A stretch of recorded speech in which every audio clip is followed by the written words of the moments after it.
FreeMMOStation.com.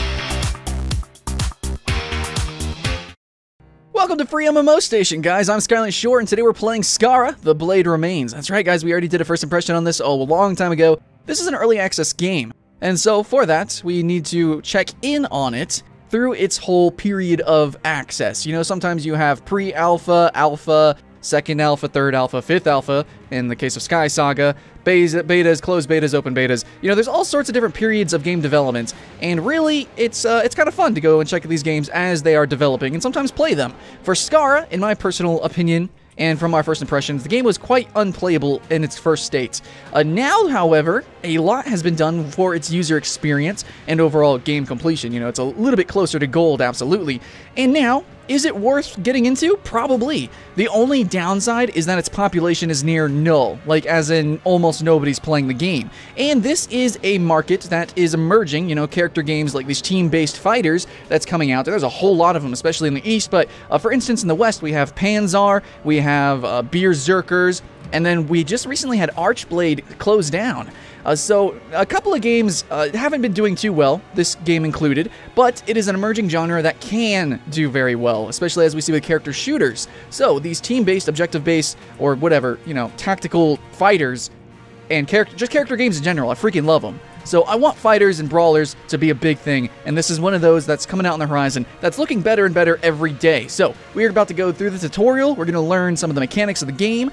A lot has changed since the alpha. I've played through the tutorial just a little bit, but I want to restart it here and learn it with you guys and do a first impression. So, this is my character. She is the Shinsei, or Shins, sorry if I mispronounce it, but she is a race, and it has its own lore and everything, and this character is more like rogue-based. Anyways, but there are other characters. You have larger characters, smaller characters, and they all have different combos and abilities and specials. But we are going to be going through her tutorial and learning her. So, here we go. We can sprint. Here's our little stamina bar that we've got here, and we're going to go through this section right here. Alright, strike with a light or heavy attack, and I'm using the keyboard controls, but you can also use a controller. Okay, we locked onto him. It locks the Z-axis, very similar to Ocarina of Time or Dark Souls if you play those games. Switch between targets using middle mouse button, or we can use a combo. That's our heavy attack, so we have light and heavy attack, and we can do combos. Right now, the gameplay, it looks good. It's using the Unreal Engine 4. I really do appreciate it. So we can, block the enemy's attack with a control, and then dodge with space plus a direction. So we're going to go that direction and dodge that. Take the enemy out with your special ability, which is Q or E. So we're going to use our Q ability. Sort of like a dash does a pretty big amount of damage. A little bit of wind up though. And so as you can see, the performance is a little bit lackluster. Yeah, Unreal Engine 4 looks great, and it really can perform great. However, currently, the game definitely does need a little bit of optimization. Though, then again, remember guys, a lot of criticisms that I'm going to say, this is an early access game, right? So the game will be developing further, absolutely significantly. You know, this is very early in development. So just keep that in mind. I mean, at least the game looks good. Right now, it looks very good. Very sellable. Alright, so we gotta eliminate the guards. Let's do this. Now, the first thing I noticed, I played the tutorial, I actually died on this guy a couple times. You need to be tactical. You can't just spam buttons, especially because he's a bigger character. I'm not sure if it's gonna be the case for others, because he's got a little bit of momentum. Like right there, if I didn't attack him a couple more times, he wouldn't have been staggered. So let's try to stagger him. And then right there, see, he wasn't staggered for that attack. He was able to attack through my attacks. So yeah, he's definitely strong, and you need to not suck. Oh, and dead. So I still suck, absolutely. Still, you know, learning the tutorial. So let's revive here, lock on, and try to do some attacks here. So it looks like when he shines, those are unblockable attacks. It's letting me know that I should probably GTFO. Or like he can block my attacks. There we go. Okay, we killed one, but we gotta keep killing the guards, I believe. Gotta keep going. So yeah, we're getting messed up here. I believe we have infinite lives, though, so that we can learn the game, which is fine. So let's learn the game. Let's do some combos. Let's block his first attack, do a heavy attack. Okay, switch to block. Okay, as you can see, there is a block meter, similar to a couple of fighting games. I think, namely, the block meter really reminds me of other 3D fighting games, like, say, the Naruto series. Which is actually my favorite fighting game right now. The 1v1 fighting game, that is.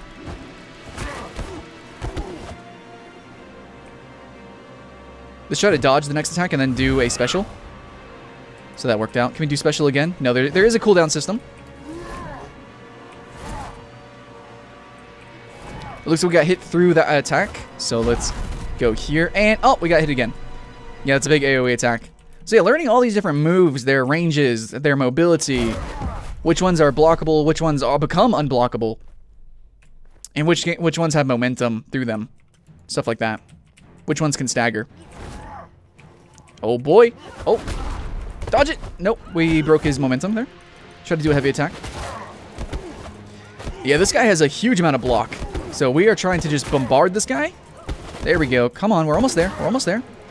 Got a couple of combos. I'm not sure about the variety of combos. I think it's probably a little bit better than Archblade. And overall, the abilities seem pretty much on par with Archblade. Archblade, you have like 2 main attacks. You have like a long range, close range. Basically, you have 2 attacks, primary, secondary, and then you have 2 abilities, you know, like special abilities. This game seems a little bit more combo-oriented. Like, you can actually do, you know, to alternate between these attacks. They're not just single attacks. They are combo-oriented. And then you can mix and match that with your abilities. So we'll see. We'll see where this game goes. Also, guys, if you do buy into the game, if you get into the game and support it, do know that there's a lot of bugs right now. It was really buggy before, but now it's a little bit more tame, but still. Remember, there might be some bugs. Hey, the game might even crash, which absolutely, definitely happened the last time I played this game. Just saying.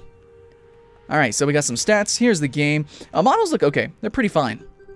So here's the skills here. You can now select a different class skill. So what is this? Forest Wind, and then there's invisibility. And I would like to see more abilities as the game goes on, kind of like a Nosgoth. So we're going to select this. It actually reminds me a lot of Nosgoth, which is another game that's kind of in this genre, except it's asymmetrical. So it's zombies versus humans. Humans are shooters. It's a third-person shooter. Play as a vampire. It plays as a third-person brawler.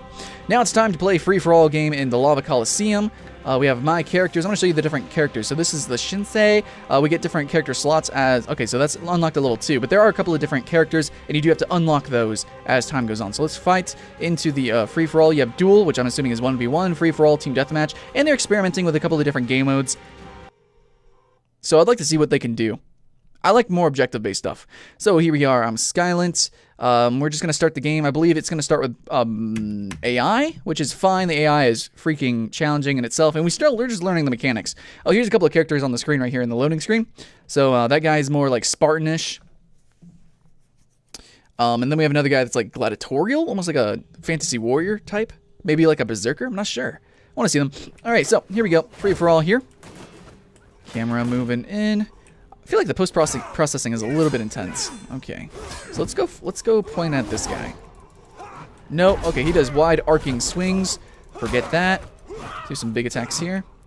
Let's use our special. Oh wait, hold on. We've messed up our special. Do the heavy attacks, get this guy. Now, free-for-all is a little bit unbalanced, especially in a fighting game. In games like Call of Duty, there's a little bit more tactic to it because people die instantaneously. This one, it's so much easier to actually steal kills, because you can see the health bars and everything. It really doesn't work in Skyforge in the arenas, and I don't think it would be really fun in this game mode either. I think this game really, where it's going to shine is going to be its team gameplay, and so I want to see more maps, and I want to see more game types and all that good stuff for that. Kill this guy. Actually, let's run away and try to use our ability here. Okay, let's use it. No, we can't. We can't. What the crap? Oh, it might be... Hold on, I gotta lock on. Oh my god, I just got destroyed. Oh, what is that? Is that a terrain? Is that something that we can do? Oh, we can probably open up that pit. Let's log in. Here we go. And how do we activate this? Oh, we hit it, and what just happened? Uh-oh. What's that? Oh! Holy shit. Okay. Nice. Very cool. Very fun indeed. All right, let's use our ability. And now we're invisible, so we can go all assassiny. Okay, so it looks like when we start an attack, it stops that. Oh, let's dodge this. I know he's going to do something. Alright, he's just blocking, AI seems to like blocking. I don't know if it's just these character archetypes or not. Oh my god, they're all on me. Forget this. Let's go. Get the power, get the power. Run, run. No! Oh my god. Oh my god. That was brutal. Game seems pretty brutal. Man, this game has come so far from where it used to be. I actually like it. I actually am enjoying it. You know, I actually don't know what the counter for 6 is. Do I have a... Can I throw something? No, I don't want to do that. Let's do... Can we... It says E to use our second ability, but we don't have that. I'm just pressing buttons and seeing... Oh, okay. I can throw things with F. So I have 6 knives, which I can use for combat. Let's activate this. Probably get a triple. Are we going to get a triple? Oh, it's triple, baby. That's a triple. Oh, yeah. Oh, yeah. Feels good, man. This game reminds me of Mortal Kombat. If Mortal Kombat was like a multi-person, like, you know, a double team, triple team, a team-oriented fighter, it's probably would be this game. You know, it's probably the best analogy I can give for it. Its aesthetics, its art style, very similar to that. However, the combos are a lot simpler than maybe the press would, you know, the press release and the trailers would allow you to believe. But then again, they are continuing to make more combos. At the start of the game, there was like not even real combos, right? When I first played it. Now there are combos, so maybe later on they're going to keep adding on. And each of these characters have their own unique combos, their own unique feel. Like, they really feel as different as like what you'd expect in a MOBA or in like a real fighting game. None of these characters are like Shoto-esque, really. So far, they all seem pretty unique. So I'm really enjoying that. It's a unique genre that I hope takes off, and Skara, The Blade Remains, like I said before, is one that's coming on the horizon that actually looks pretty interesting. Oh shit! Looks pretty interesting, so hopefully you guys are enjoying the gameplay. I'm kind of having some fun. Is it worth buying into and supporting? Unsure, that's going to be left up to you, but if you're a fan of the genre, like me, then it's definitely look forward, yeah, you look forward to it. I don't know what to say, man. It's pretty interesting. However, you know, the population lacking for a multiplayer online game definitely hinders the experience. But then again, you know, I think the press is going to receive this game okay. I think it's going to be okay. I think the population is going to rise up a little bit. Then again, Archblade wasn't horrible, and it died as well. However, this game, Unreal Engine 4, looks pretty good. So, enough praise for the game. What do I not like about it? Like, truly, honestly? I don't know. It's early in development. Can't say too much. Physics interactions, bugs, and everything like that. The game is, honestly, becoming more and more polished. So anything that I could say bad about the game, I honestly think I'll be proven wrong in a couple months, or especially, you know, when the game releases. So that's all I have to say. Thanks for watching, guys. I'm Skara Shore, FreeMMOStation, and I'll see you again next time.